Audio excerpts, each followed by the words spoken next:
Llevaba 24 horas de parto, y la familia de mi marido se había negado 8 veces a firmar la autorización para la cesárea. En cuanto di a luz, apagaron el móvil y se fueron de viaje. Cuando regresaron al hospital, el médico dijo algo que dejó a mi marido petrificado. En el momento en que su esposa se debatía entre la vida y la muerte en la sala de partos, el marido y la suegra, desalmados, apagaron el móvil para irse de viaje a Tenerife, reacios a pagar los dos. 000 euros de gastos hospitalarios. En la más absoluta desesperación, Aurora murió para luego renacer de sus cenizas, más fuerte que un ave fénix, gracias a su poderosa tía. Un certificado de nacimiento sin el nombre del padre, una revelación estremecedora y un giro legal magistral dejaron al traidor con las manos vacías. ¿Sería el precio a pagar lo suficientemente alto? El dolor desgarrador me hacía perder la sensibilidad en las piernas. El aire a mi alrededor estaba impregnado del olor a alcohol, a sangre y a desesperación. Yacía encogida en una cama con sábanas de un blanco que ya amarilleaba, aferrándome con tal fuerza al frío metal del cabecero que los nudillos se me habían vuelto blancos. Soy Aurora. Tengo 32 años, una directora de recursos humanos siempre considerada competente y resolutiva en mi empresa, pero en este preciso instante no era más que una parturienta agotada, esperando un atisbo de compasión de mi propia familia. Las contracciones uterinas me golpeaban como olas furiosas que amenazaban con destrozar mi cuerpo exhausto. Había pasado casi un día desde que rompí aguas, pero el cuello del útero seguía sin dilatarse por completo. La puerta de la sala de urgencias se abrió de golpe. La voz firme del médico de guardia rompió el tenso silencio. ¿Familiares de la paciente Aurora Castillo? Vengan aquí de inmediato. La situación es crítica. Dos figuras entraron. La primera era mi suegra, Dolores, una mujer de 60 años con un rostro perpetuamente amargado, pero con unos ojos astutos y calculadores. Llevaba un vestido de flores de colores oscuros y se abanicaba con una revista, murmurando con evidente fastidio. Detrás de ella venía Adrián, mi marido, un funcionario de 34 años de aspecto apocado, pero con una mirada huidiza y falta de decisión. Mantenía la cabeza gacha, aferrado a su móvil con la pantalla encendida, y de vez en cuando miraba el reloj con una impaciencia mal disimulada. El médico miró directamente a Adrián, con voz grave. ¿Es usted el marido de Aurora? Su mujer tiene el feto en posición podálica y el cordón umbilical está enrollado 2 veces alrededor del cuello, muy apretado. La frecuencia cardíaca del bebé está disminuyendo rápidamente y la madre está agotada por un parto demasiado prolongado. Necesitamos realizar una cesárea de emergencia ahora mismo. Si nos demoramos, no puedo garantizar la vida de ninguno de los dos. Con un esfuerzo sobrehumano, abrí los ojos pegados por el sudor y las lágrimas y miré a Adrián con una pizca de esperanza. Quería decirle que me dolía mucho, que salvara a nuestro hijo, pero la garganta, seca como un desierto, no me permitió articular palabra. ¿Una cesárea?, exclamó Dolores, con una voz chillona que retumbó en toda la sala. ¿Por qué una cesárea? ¿Se equivoca usted, doctor?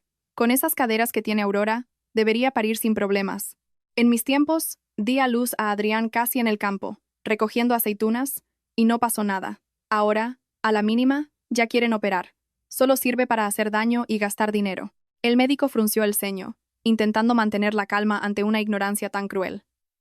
Señora, cada época es diferente, y cada cuerpo también. Esta situación es una emergencia. Ya no es posible un parto natural. El coste de la cirugía y la medicación adicional es de unos 2.000 euros.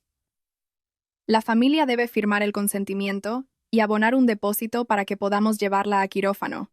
¿2.000 euros? Soltó Adrián, con los ojos como platos. Lo primero que dijo mi marido no fue preguntar si me dolía o si estaba bien, sino mostrar su espanto por la cifra. Se giró hacia su madre, con una mirada de temor y dependencia. En nuestra casa, aunque yo era la que más ganaba, todo el dinero lo administraba Dolores, después de que Adrián me convenciera con dulces palabras de que se lo diera a ella para ahorrar para grandes proyectos. Ahora, con mi vida pendiendo de un hilo, el dinero ganado con mi sudor estaba en el bolsillo de mi tacaña suegra. Dolores tiró de la mano a Adrián, con el rostro enrojecido. ¿De dónde vamos a sacar 2.000 euros? ¿Estás loco? Ya saqué todo el dinero, y lo cambié para el viaje. Los billetes de avión, el hotel, el paquete turístico en Tenerife. Todo está pagado. Más de 4.000 euros en total, hijo. Y no es reembolsable ni se puede cancelar. Sentí un zumbido en los oídos, como si un enjambre de cigarras me hubiera invadido la cabeza. ¿Un viaje a Tenerife? Justo cuando su esposa se debatía entre la vida y la muerte, Adrián balbuceó, con la frente perlada de sudor. Pero mamá, Aurora, el médico dice que es peligroso. Dolores lo interrumpió, lanzándome una mirada fulminante. ¿Peligroso? ¿Qué va? Los médicos de ahora siempre exageran para sacarte el dinero. Seguro que está fingiendo el dolor para que la operen y no tener que sufrir las contracciones. Si firmas ahora, perderemos 2.000 euros y mañana no tendremos dinero para disfrutar. Tu hermana Silvia ya nos está esperando en el aparcamiento para ir al aeropuerto. Cada palabra de aquella mujer era como un cuchillo sin filo clavándose en mi corazón. Mi vida y la de mi hijo nonato valían menos que un viaje de placer para ellos. Recordé las noches de horas extras, agotada hasta el extremo. Las veces que me privé de comer o de comprarme un vestido nuevo para darle el dinero a Adrián, resulta que ese dinero lo habían usado para planificar sus vacaciones, dejándome a mí abandonada en este lugar. Adrián se quedó paralizado un instante. El conflicto se reflejaba en su rostro pusilánime. Pero finalmente, su dependencia de su madre y su avaricia vencieron a la conciencia de un esposo y padre. Se acercó a mi cama, sin atreverse a mirarme a los ojos, y susurró: Aurora, aguanta un poco más. ¿Quieres? Mamá dice que el parto natural es mejor para el bebé, que así será más inteligente. Además, ahora mismo no tenemos efectivo y no podemos sacarlo a tiempo. Haz un esfuerzo. Nosotros tenemos algo importante que hacer ahora. Con mis últimas fuerzas, me aferré a la tela de su camisa, gritando con la garganta rota. ¿A dónde vas? Adrián, ¿piensas dejarnos morir aquí? ¿Dónde está mi dinero? Devuélveme mi dinero para la operación. Adrián se soltó de mi agarre con una frialdad cruel. ¿Qué dinero tuyo? En esta casa, el dinero es de todos. Venga, intenta parir, y no exageres. Mamá y Silvia están esperando. Dicho esto, se dio la vuelta y siguió a su madre hacia la puerta.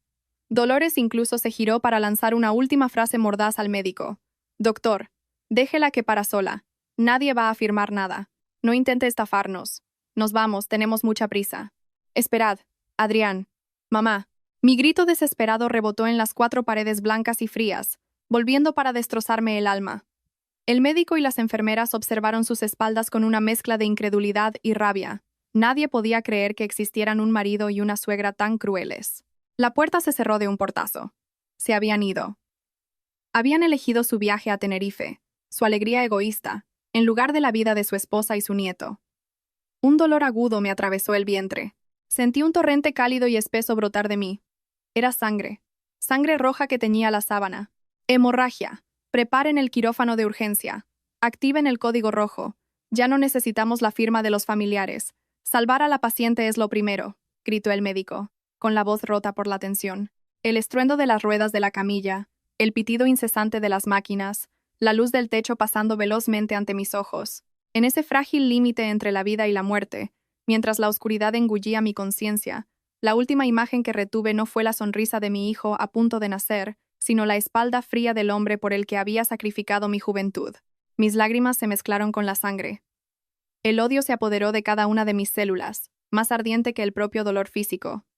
Si moría, me convertiría en un fantasma para atormentarlos. Y si vivía, juré que les haría pagar 1000 veces el dolor que me estaban causando. La oscuridad. Un negro denso y helado me envolvió. Sentí mi cuerpo ligero, flotando en un vacío indefinido. Pero un dolor punzante en el bajo vientre me devolvió a la cruda realidad. Abrí los ojos, con dificultad, como si tuviera los párpados sellados con plomo. La luz blanca y cegadora del techo hirió mi vista. El pitido rítmico pero espaciado del monitor cardíaco sonaba como la cuenta atrás de la muerte. Estaba en la sala de postoperatorio, o quizás en reanimación.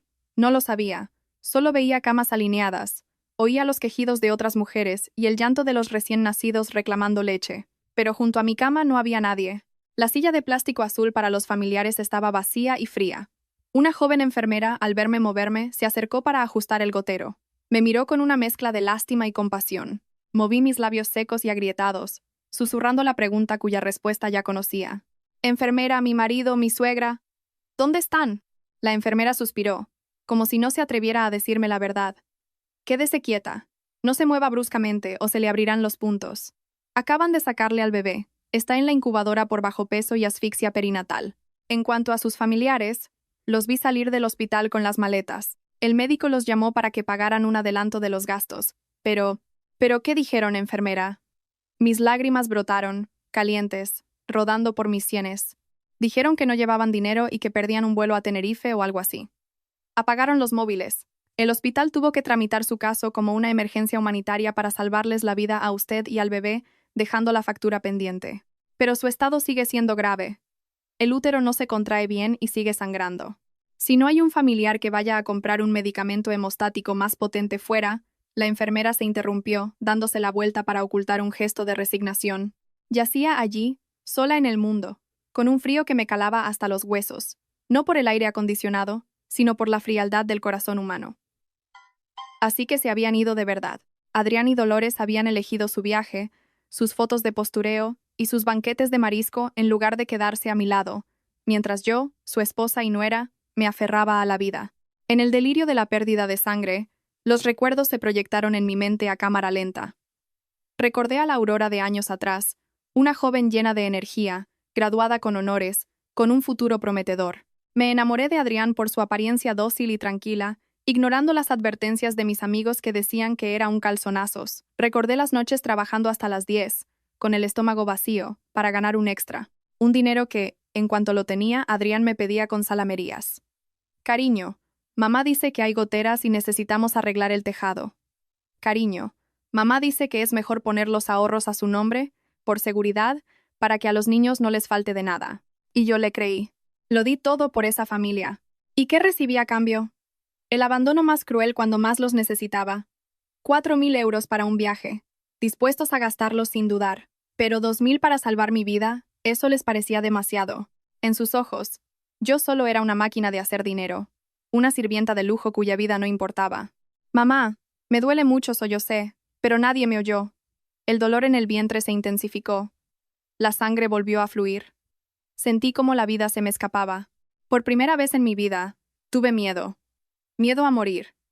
No por mí, sino por mi hijo. Acababa de nacer y no había probado ni una gota de mi leche. Si yo moría, ¿quién lo protegería en esa familia tóxica? ¿Cómo crecería con un padre cobarde y una abuela despiadada?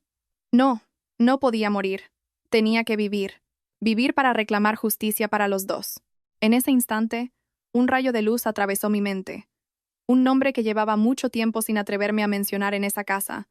Tía Catalina, la hermana pequeña de mi madre. Una exitosa empresaria del sector inmobiliario en Madrid, famosa por su determinación y frialdad. El día de mi boda, voló desde Madrid. Observó a Adrián y a Dolores y me dijo sin rodeos: como te cases con este, el día que sufras no vengas a llorar a mi hombro. Un hombre que se esconde tras las faldas de su madre y con esa mirada furtiva no es de fiar. Por esas palabras, y por la constante crítica de Dolores, que decía que mi tía era una rica arrogante, fui perdiendo el contacto con ella.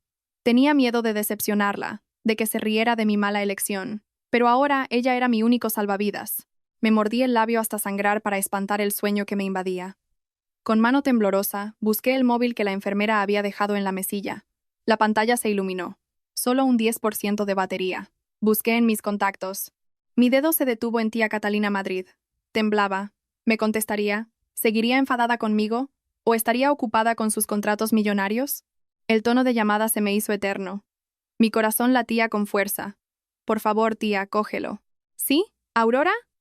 Su voz familiar, grave y autoritaria, sonó al otro lado. Al oírla, toda la angustia contenida se desbordó. Tía. Rompí a llorar, un llanto débil pero desgarrador. Tía, sálvame, por favor, sálvame. Hubo un segundo de silencio. Luego, su voz se volvió urgente, cortante, pero llena de preocupación. Aurora, ¿dónde estás? ¿Por qué tienes esa voz? ¿Qué ha pasado?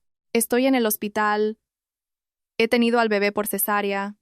Una hemorragia. Mi marido y mi suegra se han ido de viaje a Tenerife. Tía, me han dejado aquí para que me muera. Tengo mucho miedo, tía. ¡Sálvame!, dije entre jadeos, cada palabra agotando mi último aliento. Oí un estruendo de cristales rotos al otro lado y el sonido de una silla arrastrada con violencia. «¡Malditos sean!», rugió mi tía, con una furia que casi podía visualizar. «Esa gentuza. Escúchame bien, Aurora. Escúchame. No te rindas. Te prohíbo que te mueras. Tu vida pertenece a la familia Castillo. No es para que esa escoria la pisotee. Voy a coger el primer ave ahora mismo. Estaré allí en 2 horas. Voy a llamar al director del hospital ya. Tú solo tienes que hacer una cosa. Respira, lucha por tu vida y espérame. Tía, me duele. Aguanta. Por tu hija. Aguanta. Te lo prometo. Quien quiera que te haya hecho esto, haré que desee no haber nacido. Espérame». La llamada terminó.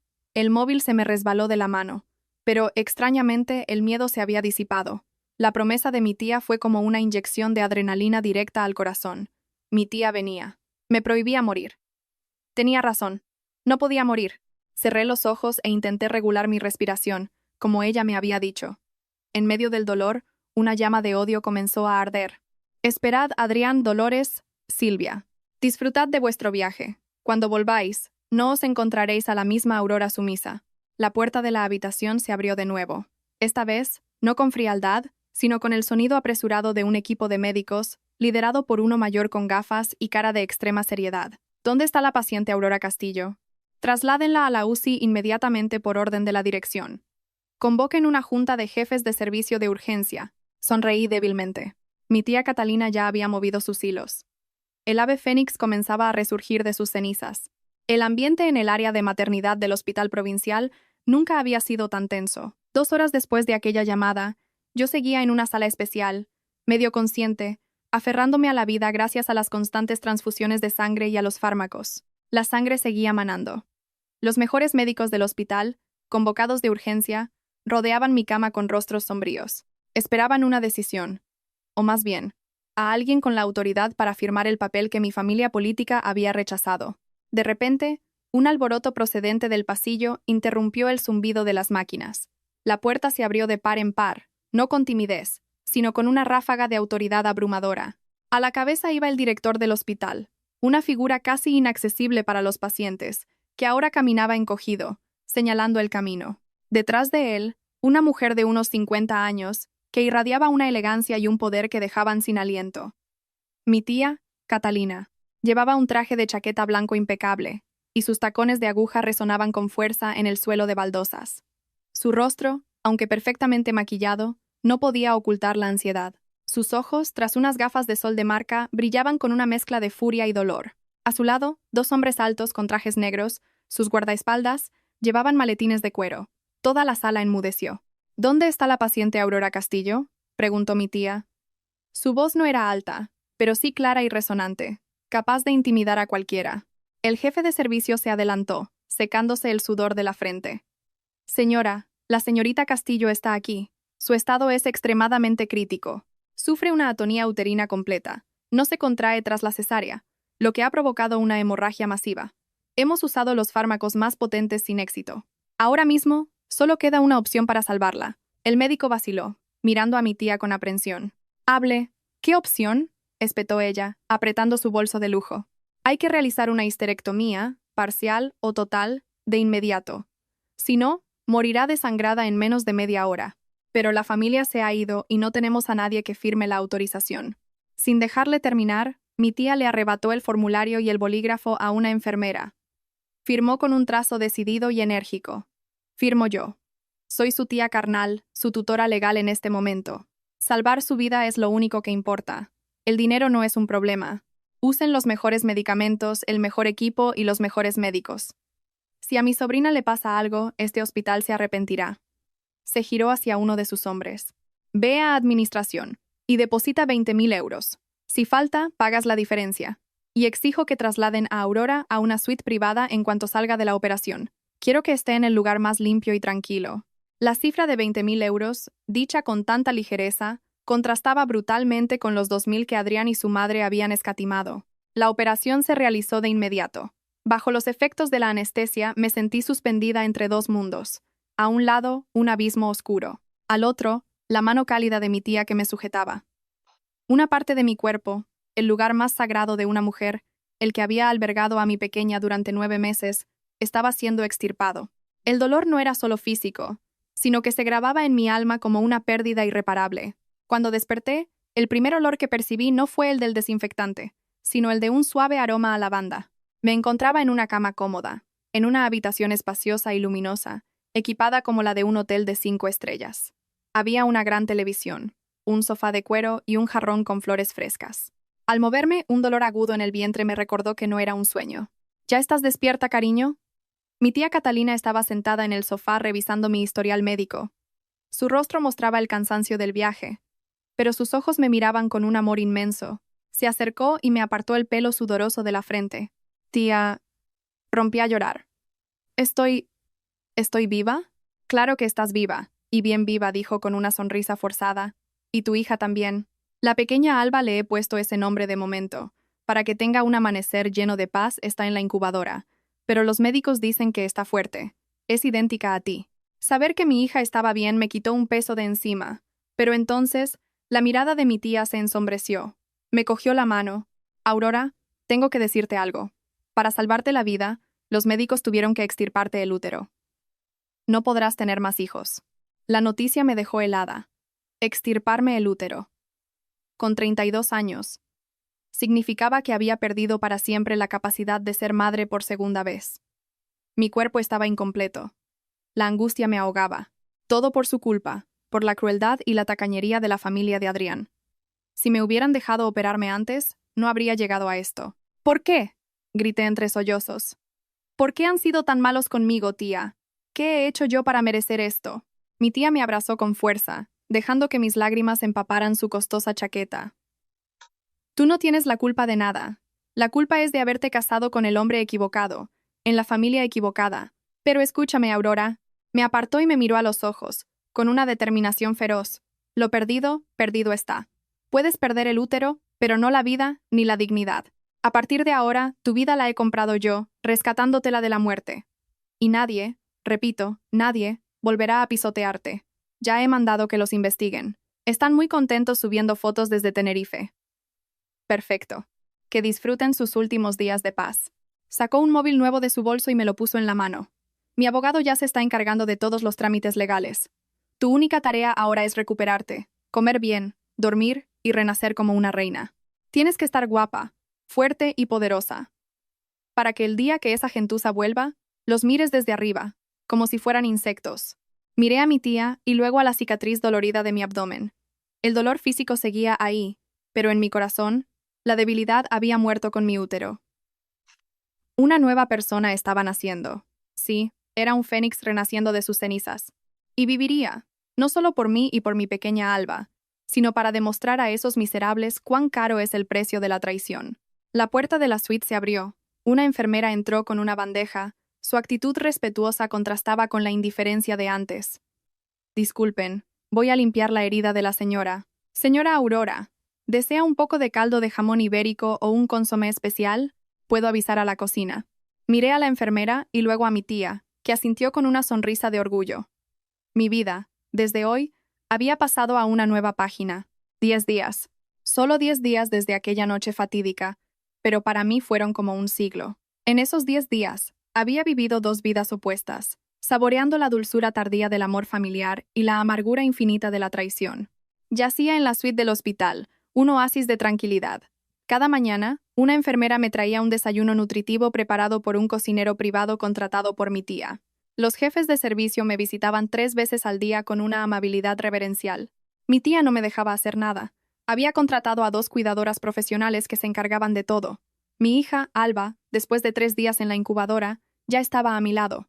Dormía plácidamente, ajena a que su llegada al mundo le había costado a su madre una parte de su cuerpo. Materialmente, estaba en el paraíso. Pero por las noches, al mirar el móvil, me sumergía en un infierno de rencor. Abría Facebook y veía las fotos de la familia de mi marido. Ignoraban que yo había bloqueado sus números. Dolores había publicado una foto en un resort de lujo en Tenerife, sonriendo de oreja a oreja. El pie de foto me revolvía el estómago, pidiendo a Dios que bendiga a nuestra familia y aleje la mala suerte. Qué alegría que los hijos te lleven de viaje a disfrutar. ¡Mala suerte! ¿Acaso mi hija y yo éramos su mala suerte? Más abajo, una foto de Adrián y su hermana Silvia ante una mariscada monumental. Adrián, el mismo que se quejaba de no tener dinero para mi cesárea, sostenía una enorme pata de centollo, con la cara roja por el vino. Hice capturas de pantalla de todo. Cada foto era una prueba irrefutable de su crueldad. ¿Todavía tienes fuerzas para ver a esos payasos? La voz de mi tía me sacó de mis pensamientos. Entró con una carpeta gruesa. La acompañaba el señor Montero, su abogado de confianza. Mira esto.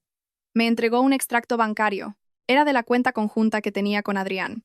El día de mi ingreso, justo antes de irse al aeropuerto, había una retirada de 3.000 euros en un cajero cercano al hospital. Vació los 3.000 euros que teníais ahorrados para el bebé justo antes de irse, dijo mi tía con voz gélida. Te mintió. No es que no tuviera dinero, es que te lo robó para irse de fiesta con su madre y su hermana. ¿Lo ves? No es pobre, es un miserable. Apreté el papel con rabia. Las lágrimas de Adrián habían sido pura actuación. El señor Montero ya ha hablado con la policía, continuó mi tía. Su comportamiento constituye un delito de abandono de familia y omisión del deber de socorro con resultado de lesiones graves. Con tu historial médico, te aseguro que Adrián no solo perderá su trabajo, sino que podría acabar en la cárcel. El abogado asintió y sacó otro documento. Señorita Aurora, este es el certificado de nacimiento de la pequeña Alba. Siguiendo las instrucciones de su tía, y dado que el padre abandonó sus obligaciones, he utilizado mis contactos para registrar a la niña sin el apellido paterno. Miré el documento.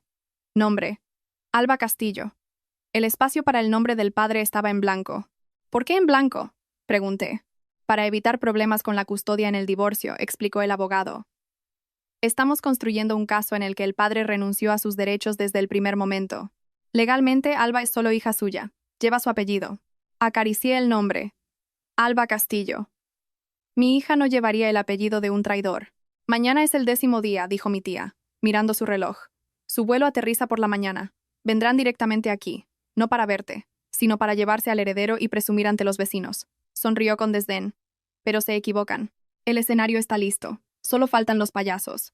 Aurora, ¿estás preparada? Miré a mi tía y a mi hija dormida. El dolor físico había desaparecido, reemplazado por una calma extraña.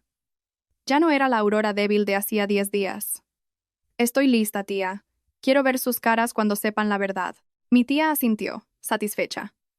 Hizo una señal y sus 2 guardaespaldas entraron para preparar la habitación. Todo estaba listo para una bienvenida inolvidable.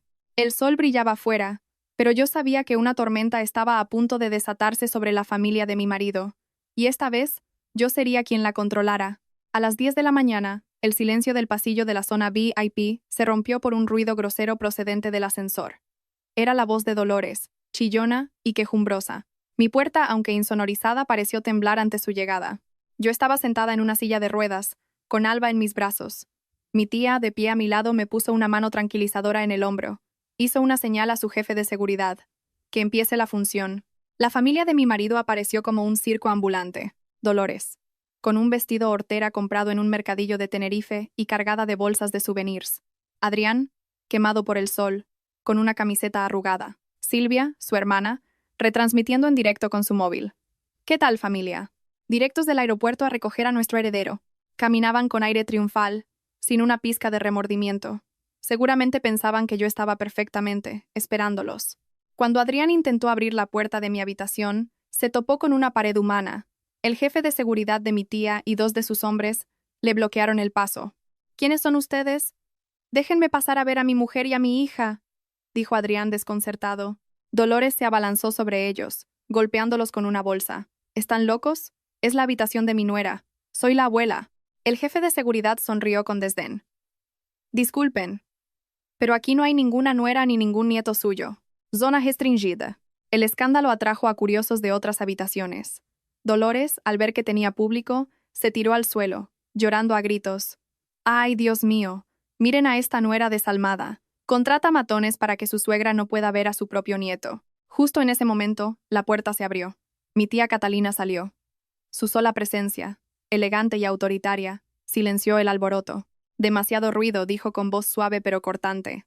Esto es un hospital, no un mercado. Adrián la reconoció y palideció. Tía Catalina, ¿cuándo ha llegado? Cállate, le espetó mi tía. No me llames tía. No tengo sobrinos tan miserables como tú.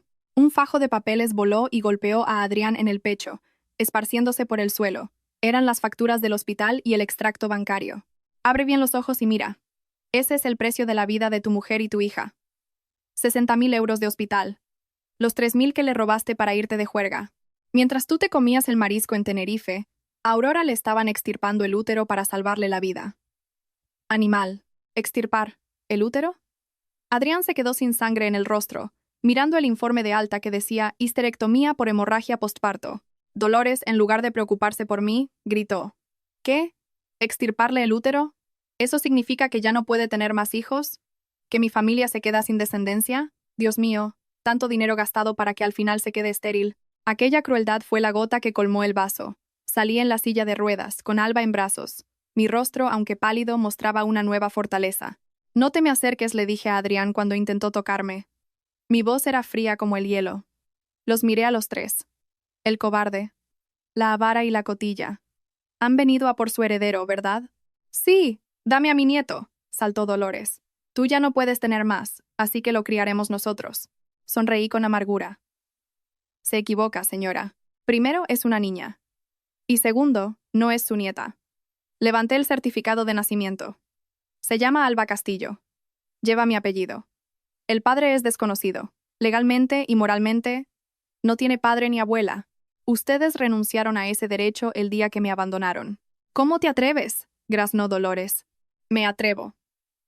Y le informo de que mi abogado está tramitando el divorcio y una demanda contra Adrián por apropiación indebida y abandono. Vaya preparándose para devolver el dinero y pagar las costas. Y ahora me giré hacia el guardaespaldas. Por favor, saque a esta gente de aquí. Están contaminando el aire que respira mi hija. Los guardaespaldas los echaron sin contemplaciones. Los gritos de Adrián se perdieron tras la puerta cerrada. Me incliné y besé la frente de mi hija. Se acabó. Mi amor. Ahora solo estamos tú y yo. Mi tía aplaudió. Bravo. Un saludo muy afectuoso. Ahora, a prepararse para que todo el mundo conozca sus verdaderas caras. La humillación en el pasillo no fue suficiente para ellos. Con el descaro que los caracterizaba, bajaron al vestíbulo principal del hospital y montaron su siguiente número. Dolores se tiró al suelo, gritando que su nuera rica la maltrataba y le había robado a su nieto. Silvia, cómo no, lo retransmitía todo en directo, pidiendo a la gente que compartiera la injusticia. Una multitud de curiosos se arremolinó a su alrededor. Algunos, sin conocer la historia, empezaban a compadecer a la pobre anciana. Pero mi tía Catalina, que observaba la escena desde el balcón del primer piso, sonrió fríamente. Hizo una seña a su asistente técnico. Que todo el hospital y todo Internet vean quiénes son realmente esta familia ejemplar. En cuestión de segundos, la gran pantalla del vestíbulo, que normalmente mostraba información médica, cambió de imagen. Simultáneamente, miles de personas que veían el directo de Silvia recibieron una notificación de los mayores grupos de cotilleo del país. La verdad sobre el marido que se fue a Tenerife mientras su mujer sufría una hemorragia. En la pantalla apareció el vídeo de la cámara de seguridad de hacía 10 días. Yo, retorciéndome en la camilla. Dolores, gritándole al médico que no firmaría nada. Adrián soltándose de mi mano y dándome la espalda. La multitud enmudeció. La pantalla se dividió. A un lado, yo en la UCI, rodeada de máquinas, con la fecha y la hora. Paciente crítica, histerectomía. Al otro lado, a la misma hora, las fotos de Facebook de Adrián y Dolores en el aeropuerto, sonrientes. Tenerife nos llama. Las imágenes de sus banquetes de marisco se sucedían, yuxtapuestas a las facturas del hospital y mi diagnóstico de alto riesgo de muerte. «Eso no son personas, son monstruos», gritó un hombre del público. La opinión de la gente cambió como un huracán. Los que antes sentían pena ahora los miraban con asco y rabia. Dolores se quedó muda, mirando la pantalla con el rostro lívido. Adrián, sudando a mares, intentó abalanzarse sobre la pantalla para destrozarla, pero los guardias de seguridad del hospital lo detuvieron. En ese momento su teléfono sonó. Era su jefe. La voz furiosa del director se oyó claramente. «Adrián, ¿se puede saber qué escándalo es este? Todo Internet está hablando de ti y manchando el nombre de nuestra institución. Un funcionario con esa catadura moral. Estás despedido. Presenta tu dimisión mañana mismo antes de que te eche yo». El teléfono se le cayó de las manos, rompiéndose en 1000 pedazos. Sin mujer, sin hija, sin honor y ahora, sin trabajo. Desde el balcón mi tía observaba la escena, satisfecha. El karma. La multitud rodeó a los tres, grabándolos con sus móviles. «¡Fuera de aquí! ¡Sinvergüenzas! ¡Miserables!». Dolores no pudo soportar la presión y se desmayó. Adrián y Silvia tuvieron que sacarla a rastras del hospital, entre insultos y abucheos, una imagen patética que contrastaba con su arrogancia inicial. Yo lo vi todo desde una tablet en mi habitación. No sentí alegría, solo un vacío inmenso. La bofetada de la opinión pública era más dolorosa que cualquier castigo físico. Habían probado lo que era sentirse abandonado por el mundo. El mismo sentimiento que yo sufrí, sola, aquella noche. Un mes después de recibir el alta, nos encontramos en el juzgado para la última sesión de mediación. Adrián era la sombra de lo que fue.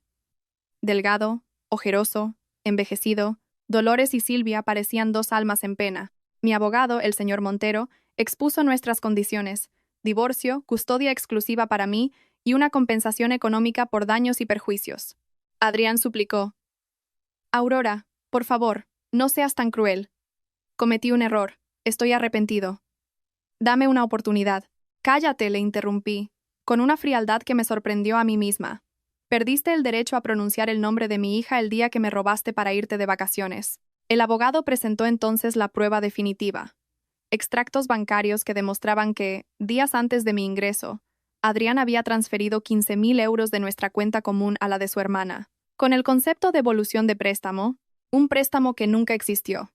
Era una clara maniobra para ocultar bienes. La suma total que debían afrontar era astronómica. La devolución del dinero, los gastos médicos y la indemnización por los daños físicos y morales permanentes. Cerca de 80.000 euros. ¿De dónde vamos a sacar ese dinero? ¿Nos queréis arruinar?, chilló Dolores. Ese es su problema, dije, mirándolos fijamente. Adrián, tienes dos opciones. O firmas el divorcio de mutuo acuerdo, renuncias a todo y te vas con las manos vacías, o nos vemos en un juicio penal y te preparas para pasar unos años en la cárcel. El silencio fue sepulcral. Adrián, derrotado, sabía que no tenía escapatoria. Detrás de mí estaba el poder de mi tía Catalina. Firmo susurró, hundiendo la cabeza. «¡Estás loco! ¡Lo vamos a perder todo!», le gritó su hermana. «¿Y qué quieres? ¿Que vaya a la cárcel?», estalló Adrián por primera vez en su vida. «Todo esto es por vuestra culpa. Por la tuya, mamá, por tus caprichos. Por la tuya, Silvia, por animarme. Lo he perdido todo por vosotras». Pero su rebelión tardía no servía de nada. Firmó los papeles, aceptando su ruina. Al salir del juzgado, la tragedia final se desató.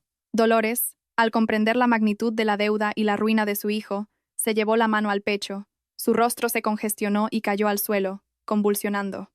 Un ictus. El abogado me miró. El shock ha sido demasiado para ella. Es el precio que tiene que pagar. Observé la escena caótica desde la distancia. Adrián gritando, pidiendo una ambulancia. Silvia, torpemente, intentando ayudar. Nadie se acercó a ellos. La compasión que yo podría haber sentido había muerto en aquella mesa de operaciones. Me puse las gafas de sol, di media vuelta y subí al coche de lujo que me esperaba.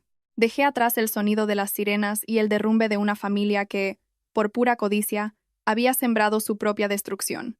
3 años después, el otoño en Valencia teñía el cielo de un azul intenso. Salí de mi coche, un elegante sedán blanco, y ajusté la chaqueta de mi traje. Frente a mí, la tienda principal de Alba Orgánicos, mi cadena de alimentos saludables, con 5 sucursales en toda la ciudad. «Mamá, date prisa, que llego tarde a clase de ballet». La vocecita de Alba, mi hija de 3 años, me devolvió a la realidad. Era un ángel de ojos grandes y curiosos, la única razón de mi existencia. Le sonreí y la cogí de la mano. Al ver nuestro reflejo en el escaparate, vi a una Aurora diferente, segura, serena, sin rastro de la mujer sumisa de antaño. La cicatriz de mi abdomen seguía ahí, un recordatorio permanente, pero ya no dolía. Era mi medalla de guerra. Después del trabajo, llevé a Alba a pasear por el centro. En un semáforo en rojo, cerca del hospital donde todo ocurrió, una escena al borde de la acera captó mi atención. Una moto destartalada, y junto a ella, un hombre y una mujer discutiendo a gritos al lado de una silla de ruedas. En la silla, una anciana de pelo blanco, con la boca torcida y la mirada perdida, babeaba sobre un peto. A pesar del tiempo y la miseria, los reconocí. Eran Adrián, Silvia y, postrada en la silla, Dolores.